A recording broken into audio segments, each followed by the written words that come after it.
बच्चों, आज हम लेखक कृष्णनाथ जी की रचना स्पीति में बारिश पढ़ेंगे। स्पीति हिमाचल प्रदेश के लाहौल स्पीति जिले की एक तहसील है। यहाँ पर ऊंचे दर्रे और दुर्गम रास्ते हैं, इसीलिए इसका इतिहास भी काफ़ी कम है। ये क्षेत्र संचार के साधनों से लगभग कटा हुआ ही है। आज भी वायरलेस सेट के माध्यम से ही केलांग और काजा एक दूसरे से जुड़े हुए हैं।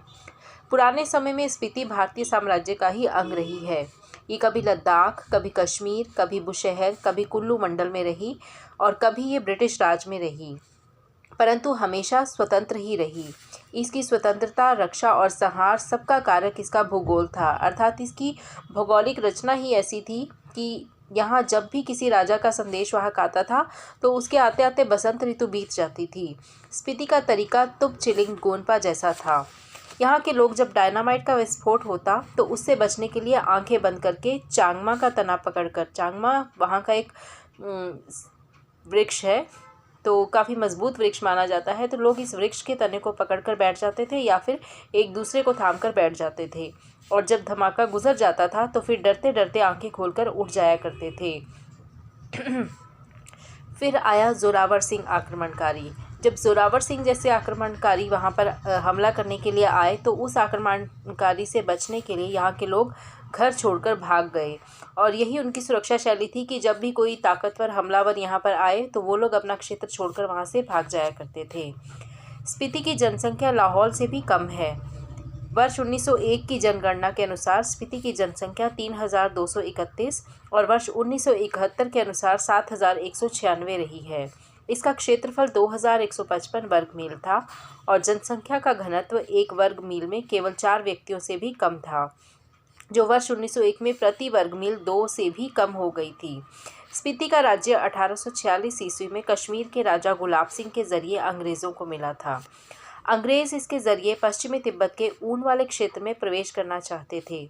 1846 कुल्लू, लाहौल स्पीति ब्रिटिशों की अधीनता में आ गए और पहले ये सभी क्षेत्र सुपरिटेंडेंट के अधीन हुआ करते थे, लेकिन 1873 में स्पीति में एक रेगुलेशन एक्ट पास हुआ जिसके तहत लाहौर और स्पीति को विशेष प्रांत का दर्जा दिया गया और उन दिनों इसका शासन एक नोनो के द्वारा चलाया जाता था। नोनो वहाँ के स्थानीय शासक को कहा जाता है। ब्रिटिश भारत में भी कुल्लू के असिस्टेंट कमिश्नर के समर्थन से ये नोनो ही कार्य करता था। अंग्रेज़ों के राज में इसकी स्थिति द्वितीय श्रेणी के मजिस्ट्रेट के बराबर थी, जिसका काम मालगुजारी इकट्ठा करना था और छोटे छोटे फौजदारी मुकदमों को निपटाना भी था। वर्ष 1960 में स्पीति को पंजाब का तथा वर्ष 1966 में हिमाचल प्रदेश का अंग बना दिया गया। ये देश का सबसे ज़्यादा दुर्गम क्षेत्र है। याद रखिए, ये संपूर्ण देश का मतलब भारत का ये सबसे ज़्यादा दुर्गम क्षेत्र है। अब बात करते हैं स्पीति की भौगोलिक स्थिति के बारे में और इस पर जीवन की कितनी संभाव्यता है इसके बारे में बात करते हैं। स्पीति 31.42 और 32.59 अक्षांश उत्तर और 77.26 और 78.42 पूर्व देशांतर के बीच स्थित है। ये इसका भौगोलिक जो आधार है वो है। स्पीति के चारों तरफ दुर्गम पहाड़ हैं जिनकी औसत ऊंचाई 18,000 फीट है। ये पहाड़ उसे पूर्व में तिब्बत, पश्चिम में लाहौल, दक्षिण में किन्नौर तथा उत्तर में लद्दाख से अलग करते हैं, और इसकी मुख्य नदी स्पीति 16,000 फीट की ऊंचाई से निकलकर तिब्बत से होती हुई रामपुर, बुशहर और किन्नौर होते हुए सतलुज नदी में जाकर के मिलती है। इसके साथ कोई पारा और पिन नदियों की घाटियां भी हैं, परंतु केवल स्पीति घाटी जो है वही आबाद है। यहाँ के लोग भीषण सर्दी के कारण 8-9 महीने शेष दुनिया से कटे हुए ही रहते हैं। यहाँ घर को गर्म करने के लिए लकड़ी भी नहीं होती। फसल भी साल भर में एक ही बार होती है, इसलिए समझ में नहीं आता कि लोग यहाँ पर क्यों रहते हैं।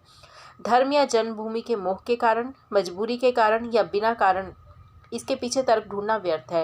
ये लेखक की व्यक्तिगत राय है। उसे लगता है कि जब जीवन इतना कठिन है इस स्थान पर तो फिर लोग यहाँ पर क्यों रहते हैं। स्पीति के पहाड़ लाहौल से ऊंचे हैं, नग्न हैं और भव्य हैं। नग्न का अर्थ है कि इन पहाड़ों पर वनस्पति जो है वो ज़्यादा नहीं है।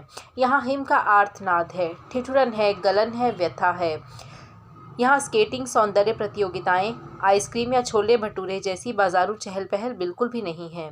यहाँ कुल्लू, मनाली, शिमला, मसूरी, नैनीताल, श्रीनगर सब हिमालय जैसे क्षेत्र नहीं है। ये तो हिमालय की तलहटी है। लाहौल स्पीति की घाटियाँ रोहतांग जोत के पार हैं। श्री कनिंघम के अनुसार लाहौल की ऊंचाई 10,535 फीट तथा स्पीति की ऊंचाई 12,986 फीट है।